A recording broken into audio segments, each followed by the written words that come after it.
झांसी महानगर ने थाना प्रेमनगर के ग्राम गड़िया गांव स्थित सिकंदर बेग की पुश्तैनी भूमि पर भूमाफियाओं द्वारा कब्जा करने की शिकायत आज जिलाधिकारी और मंडलायुक्त से पत्र देकर की है। साथ ही सिकंदर बेग ने उच्च अधिकारियों को बताया कि भूमाफियाओं ने उनकी जमीन के साथ ही नगर निगम की भी जमीन बेच दी थी, जिसके बाद नगर निगम की टीम ने वहां पहुंचकर बुलडोजर चलाकर जमीन को मुक्त कराया।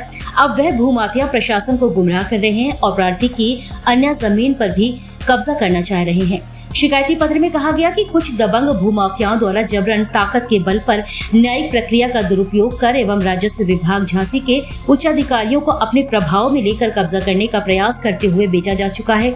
उसके बाद अधिकारियों को ज्ञापन, शिकायती पत्र आदि देकर प्रार्थी की भूमि पर कब्जा करने के लिए प्रयासरत हैं।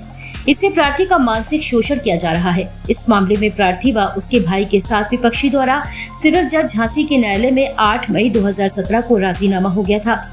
उसके बाद न्यायालय अपर नगर मजिस्ट्रेट के समक्ष सुलहनामा द्वारा विपक्षी गण अपनी भूमि पर अलग से बाउंड्री वॉल को नाप कराकर बनवा चुके हैं। वह राजीनामा एवं सुलहनामा के आधार पर प्रार्थी एवं विपक्षी गण अपनी अपनी भूमि पर बाउंड्री वॉल व गेट लगाकर मौके पर काबिज हैं। उसके बाद लगातार कई बार विपक्षी प्रार्थी की जमीन पर कब्जा करने के प्रयास करता चला आ रहा है। विपक्षी गण भूमाफियाओं के पास 9 एकड़ 27 डेसिमल जमीन है और वह रोड सहित 11 एकड़ जमीन बेच चुके हैं।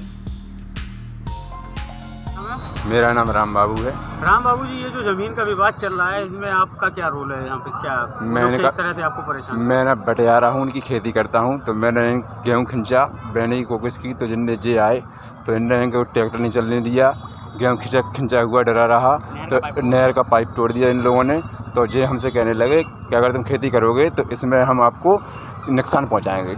मारा कुटी की भी हमको इनको दम दी। हम जय साहू लोग हैं जो लोग जिनके, तो उसके बाद में हमने खेती करना बंद कर दिया। उस साल से आज 3 साल हैं, 3 साल से बिल्कुल खेती नहीं करी। गेहूँ खिंचा डरा रहा।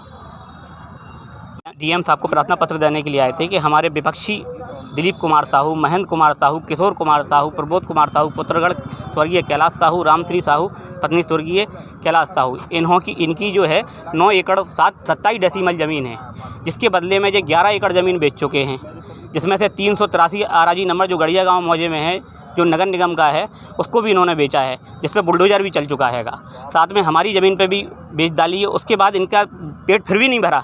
उसके बाद कुछ भूमाफिया हैं, हरिबाबू रायकवार, देवीदास साहू और एक इनके साथ में लेखपाल हैं, पूर्व रिटायर्ड देवीदास कुशवाहा। इन लोगों ने सबने मिलकर खिचड़ी पका के 1 एकड़ ज़मीन का, जो कि हमारी है, उसका एग्रीमेंट भी कर दिया है। तो आप लोग खुद बताइए, 9 एकड़ 27 डेसिमल की 13 एकड़ ज़मीन कहाँ से हो जाएगी? उसके बाद हमें रोज डेली आके परेशान करते हैं। 2 साल से हमें खेती में परेशान कर रहे हैं। उसके बाद यहाँ पर आकर परसों इन्होंने प्रार्थना पत्र दिया है कि हम 50 लाख रुपए उनसे मांग रहे हैं। हम अपनी करोड़ों की ज़मीन के 50 लाख रुपए मांगेंगे क्या? अपनी ज़मीन हम बेच रहे हैं क्या? उसके बाद हमें आके गाली गलौज करते हैं, खेती करने नहीं देते हैं। हमारे बटियारे भी साथ में हैं, जिनको बेचारों को गाली गलौज करते हैं, जो कि हरिजन समाज के हैंगे, और हम लोग को जान माल की दोनों की खतरा हैगा। ये जो 1 एकड़ ज़मीन की बात आप बता रहे हैं जी, वो आपके नाम है? 1 एकड़ नहीं, वो पूरी हमारी है। मतलब 9 एकड़ 27 डेसिमल उनकी है। उसके बाद उन्होंने 9 एकड़ 27 डेसिमल की जगह 11 एकड़ ज़मीन बेच दी। उसकी पूरी सर्टिफाइड कॉपी हमारे पास है सब रजिस्ट्रार महोदय की। जी, हमारी ज़मीन पर कब्जा करना चाह रहे हैं। उनने सरकारी ज़मीन भी बेच दी, साथ में हमारी ज़मीन भी बेच दी। उसके बाद वो कह रहा है कि हम उनकी ज़मीन पर कब्जा कर रहे हैं 2 एकड़ पे, जो कि 1 एकड़ का उन्होंने भूमाफियाओं को। जी, हमारी तो करीब 15-16 एकड़ ज़मीन है। 15-16? हाँ। तो उन्होंने वो ज़मीन बेच कैसे दी है? फर्जी एग्रीमेंट कर दिया। कुछ सरकारी ज़मीनें हैं, उस पर क्या दूसरा कोई काबिज हो चुका है? उस पर तो वो बेच चुके हैं। लोगों की फुटकर जो भिन्न भिन्न साइजों में प्लॉट उन्होंने बेचे, वो तो सब पोजीशन लिए हुए हैं। पोजीशन आपकी शिकायत क्यों कर रहे हैं? हम इसलिए शिकायत कर रहे हैं कि वो हमको परेशान कर रहे हैं और रोज़ डेली नए एसडीएम साहब के द्वारा हदबंदी का मुकदमा दायर करते हैं। पहले हदबंदी का मुकदमा दायर किया, वो एसडीएम साहब ने उनका खारिज कर दिया, क्योंकि वो ज़मीन पूरी बेच चुके थे। फिर कमिश्नरी में गए तो कमिश्नर साहब ने भी उनका मुकदमा खारिज कर दिया। उसके बाद आप मिल के आए हैं, क्या आश्वासन दिया? उन्होंने एसडीएम साहब को रेफ़र किया है केस कि आप पूरी नकलें लेकर उनके पास पहुँचिए और उनको पूरी नकलें बताइए जितनी उन्होंने बेची हैं। और तहसीलदार साहब को भी उन्होंने भेजा है, पहले आपकी न्यायिक जाँच होगी और आपको इनको सज़ा दी जाए।